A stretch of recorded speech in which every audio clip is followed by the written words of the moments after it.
You're listening to the Sophia Duke Radio Show, and welcome back to another edition. We have Mr. A.J. Turner. He's a good friend of mine. He represents Boston, Massachusetts, but he currently lives here in Greenville, South Carolina. And we're here to talk to him about his new book called Overcome. You guys got to check it out. But before we get into all that, we want to learn more about A.J. How did you get started with writing?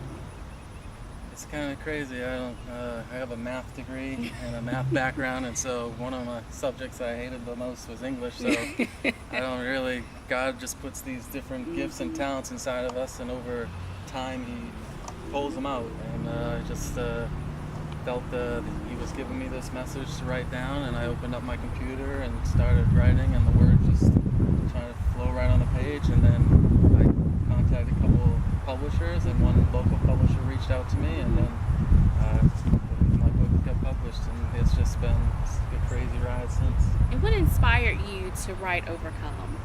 Just different life situations that I came across in my own personal journey, and just kind of a word that God was put on my heart that there's certain stuff that we come across in our lives that seem to kind of defeat us and hold us back, but then we don't have to live like that. Because of Jesus we can overcome, because He overcame. And so that's just the inspiration behind the book and the message that I felt that God wanted me to get out there to everybody else to help them out. And what makes Overcome different from other books? Just the message of Jesus, that most of the time we try to do it on our own understanding and our own strength, but when we come across stuff and then we get thrown back because we can't do it on our own, and we need Jesus' help because He went through the same situations that we went through, and He overcame. And so with His help and with His strength, we can do all things that we can overcome. And I think that's the biggest difference between my book and the other kind of self-help books out there, do-it-yourself books that they try to show you how you can do it. How do you think your book mirrors the Bible when discussing topics like staying motivated and staying focused on what God has for you? It mirrors the Bible because I actually use the story of Peter walking on the water, and how you kind of look at Peter in a negative situation and try to say that he took his eyes off Jesus, and that's the reason why he began to sink. But we don't realize that he was the one that walked on the water. Look at the positive side, that there's 11 other disciples in the boat that could have taken that opportunity. And I think we find ourselves in that situation where we have that opportunity. Jesus presents us that opportunity, but because we like that safety net in that boat, that we don't step out. But then when we do take that leap of faith, that even if we do start to sink, we forget that the second time Peter walked on the water was with Jesus. Jesus picked him up and they walked together. And that's kind of the mirror of the Bible image, where Jesus is with us all the time, and He walks through our trials and our tribulations and our struggles, and we do it with Him, not just on our own. So in all of the stories that you wrote in Overcome, why did you decide to choose baseball? Well, baseball has been a way of life for me. I grew up playing baseball. I got a younger brother. We played baseball together in college together, and then I had a few professional workouts, and so that's just something that's home to me, and something that I could use to use my own life situations with baseball to help use those illustrations and those points to help other people see how they can use them and affect them and apply them to their own lives and help them with the struggles and the situations that they're going through. Okay, so let's talk about something a little different that's maybe not so much in your book, but it covers it a little bit. In your opinion, why is it hard for people to kind of overcome drastic events?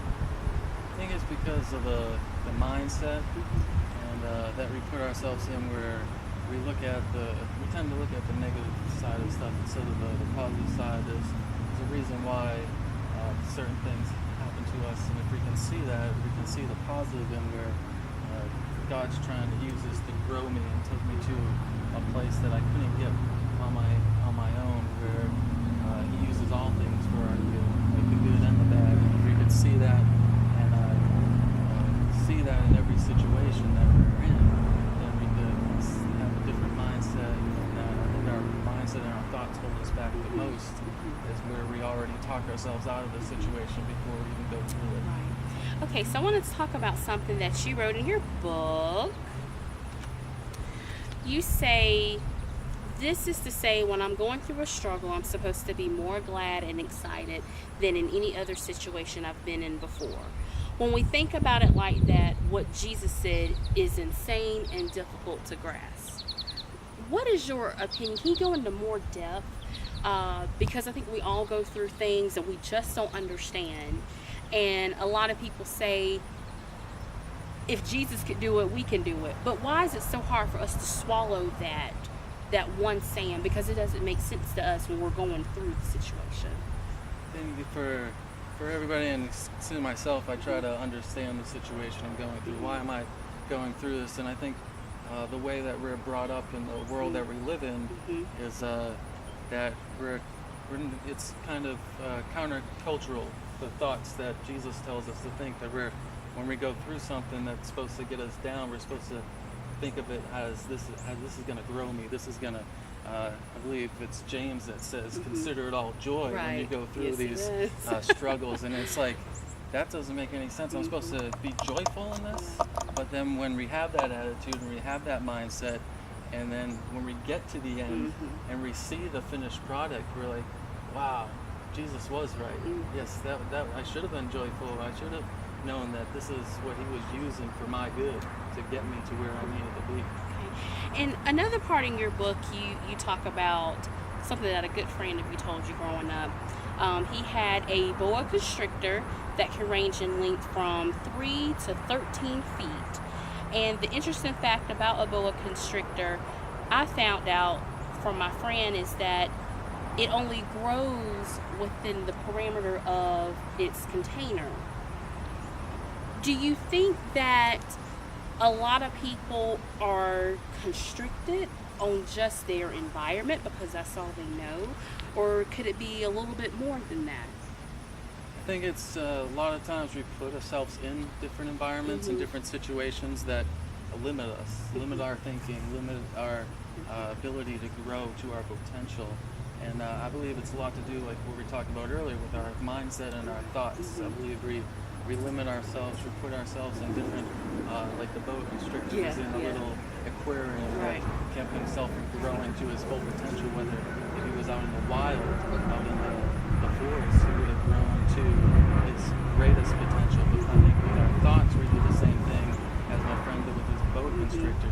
With our thoughts, we put ourselves in different walls and different containers, and we limit our abilities, we limit our strengths, and we limit that abundant life that Jesus promised to us that we were supposed to live in, that we're supposed to grow, and we're supposed to, with our thoughts and different situations that we put ourselves in, we hold ourselves back.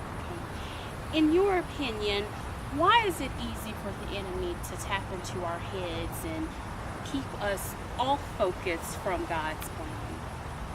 I think that's just the main way the enemy tries to attack us, is because if he can get into our thoughts, if he can get into our thinking, then he can use that to limit us with our growth, because he knows that with Jesus we can do all things, and that we have unlimited potential, that God has great plans for our lives, and that if he can put those thoughts in our mind to hold us back and limit us, and that's how he attacks us. And I think he can only do what we allow him to do. And if we allow him to get into our mind, if we allow him to put certain situations in front of us to try to get us to think and hold us back and think that we're getting overcome instead of overcoming, then he that's the way he does it. He has us, he attacks us like that. But with Jesus, we can do all things, and it says that greater is he that is in us than anything the enemy can put around us. So if we have that mindset, we can overcome. What is the one important thing that you want your readers to get out of Overcome? The one thing I'm one of those guys that's right to the point. In the first chapter, I say, if you can't get anything else out of this book, I want you to get that because of Jesus overcoming, we can overcome. And John 16:33 is the basis of what the book is founded on. And it says that in this world we're going to have trouble. We're going to have certain situations that come against us that we don't understand, that we think that it's holding us back. But the second part of the verse is the hope that I want to everybody to know that because Jesus overcame, we can overcome. That's right. So how can our listeners purchase Overcome? So they can go on barnesandnoble.com and amazon.com, and they can also go on to my website, which is a2j247.com, and they can go on Facebook page, which is facebook.com/overcomebook AJ Turner. All right. Get your copy. It's still summertime. It's a great, easy read. It's a good read if you're down at the beach, or even if you're at the bowling alley just chilling because you know you can't bowl. It's still a good read. So get your copy, Overcome. We'll be back next month with another great guest you don't want to miss out. Thank you. Get your book. Get your book. Get your book. Get your book. Get your book. Get your book. Get your book. Awesome. Good stuff. Thank you for hanging in there. I know you got good up. Appreciate you, man. Thank you, man. Oh Sir. my Now, gosh. did you also want to just share your vision for other books that you have coming up, or you would like to keep that private? No, that's something. Maybe we can do that In the future? the next time. Time. Yeah. Okay. Yeah. Okay. 'Cause, Okay. right now, I don't want to. Hey, I Yeah, understand. give that your and then it your just baby fall away. through, so. Yeah. Well, Okay. we're good I'm about trusting keeping that. Yeah. stuff on the low Yeah. because if you speak about it too soon, somebody's gonna block your blessing. Yeah. And I'm sorry, don't.